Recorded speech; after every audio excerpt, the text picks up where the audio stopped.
right now, there's a hearing. William Barr is testifying before the Senate. You can see that in the background.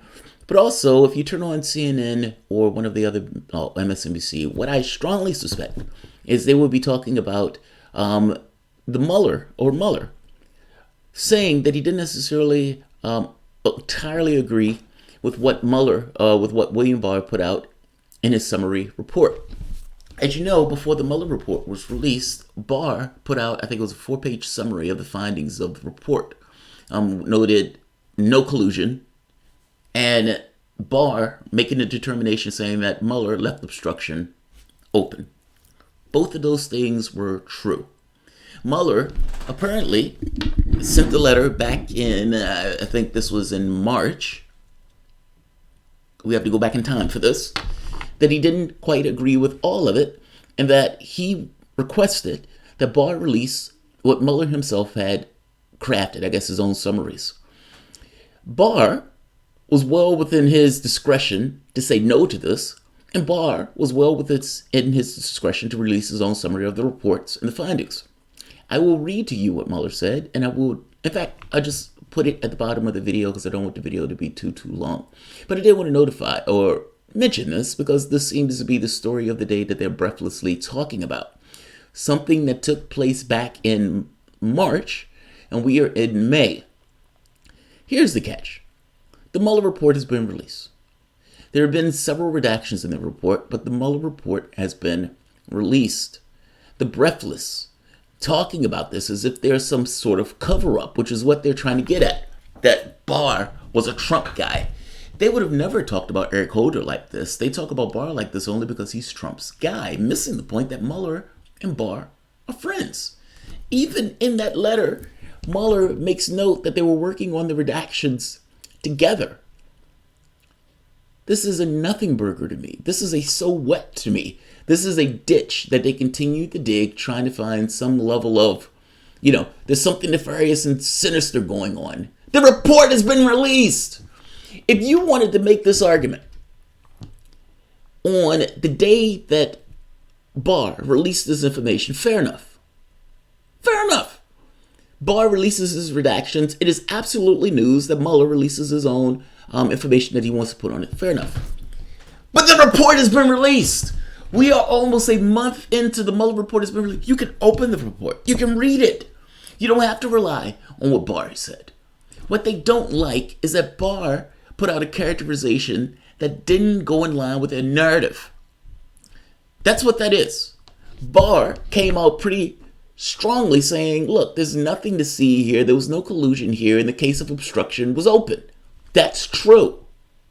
It was left for Barr to make a determination on obstruction. He did. He's the Attorney General. There is nothing to see here.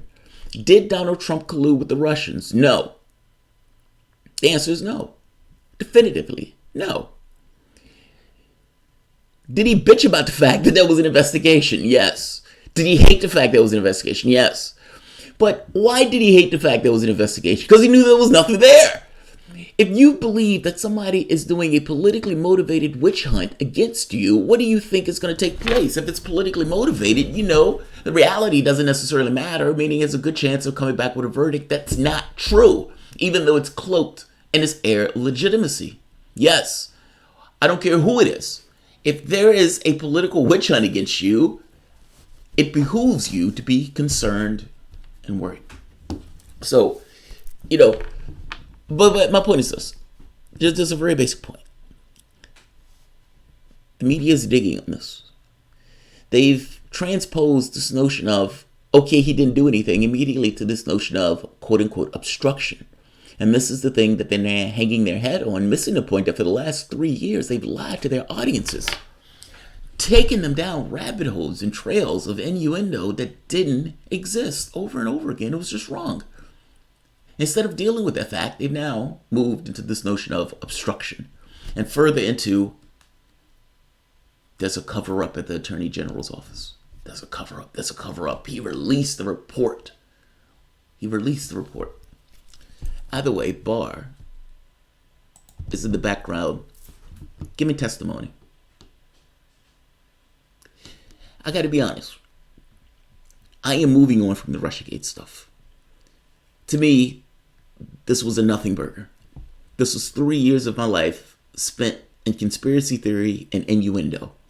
Not because I necessarily wanted to be here, but because I had to push back against the nonsense that was put out by mainstream media. Did I believe mainstream media was going to have our bad, we screwed up? A few of them did. Isikoff backed away from this to some degree. Maddows of the world, CNNs of the world, MSNBCs of the world, they have too much at stake. So they're not backing away from the conspiracy theory at all. In fact, they're trying to find another range. It's like, where's your birth certificate? This guy's born in Kenya. And then you show the birth certificate. That's not the long form birth certificate. We need the long form birth certificate. People can game the fact that they have a short form birth certificate. Any random, person from Algeria can get a long form birth certificate. I mean, a short form. We want to see a long form. And then you show the long form. Well, wait a minute. This is not form C3A25. This is form C3A15. Any random Joe Schmo from anywhere in the universe can get a C325. I need to see a C315. Like, it's that nonsense. Oh, I need to see his school records. I don't even believe he graduated. Hell, I don't even believe he's an adult. He may not even be black. It gets to be nonsense at a certain point. You failed. Your candidate just lost. It happens. She lost the reality show host. It's shocking, but it happens. And I mean this either from Democrats or from mainstream media and their connections within the Democratic Party. I mean it from mainstream media that believes Donald Trump is a clear president threat. We're 2 to 3 years into this presidency. You guys failed. There was no collusion. And if we're thinking about all the things that we could have been talking about over the course of the 3 years that we weren't, I pose to you or posit to you that part of the point of the Russiagate stuff was to not talk about those things. Those populist issues that were railing in 2016 was to not talk about those things. Because if we talk about those things, if those things become the topic of discussion, that's, hey, look at the homelessness that we have in this country. We got to deal with that. Look at the fact that 30 million people don't have health care. We got to deal with that. Holy shit, they gave us 12 years. Our climate, our world is falling apart. We got to deal with that. Those are actual issues that you got to deal with, real world things. And you're talking to me about the commies, that the Ruskies are out to get us with their $80 billion military budget that doesn't even equal the amount that we increased our military budget. You're fucking kidding me. But yeah, the big to-do today that the mainstream media is harping on is that Barr didn't just automatically give up the agency that was endowed to him by the powers of the office of the Attorney General of the United States and just automatically release what Mueller wanted. Shocking. Scandal. Oh my God. He was using his authority in an office to make a choice. Scandalous. The report has been released. Did Trump collude with the Russians? No. That's not me saying it. That's your own guy saying it. Was there obstruction? Meaning, did Trump bitch and moan? Mueller left that open. Barr made a choice. End of story. Let's talk about real things.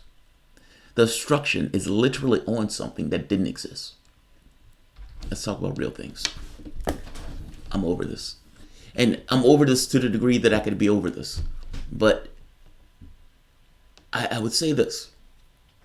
I would be very cautious at putting a Democrat in that office. A corporate Democrat in that office. After what has taken place over the last 4 years. I would be very, very cautious and concerned. There was a super chat, and I'll end this because I don't want this one to be too long, because I gotta be honest, I'm entirely sick of talking about this Russia nonsense.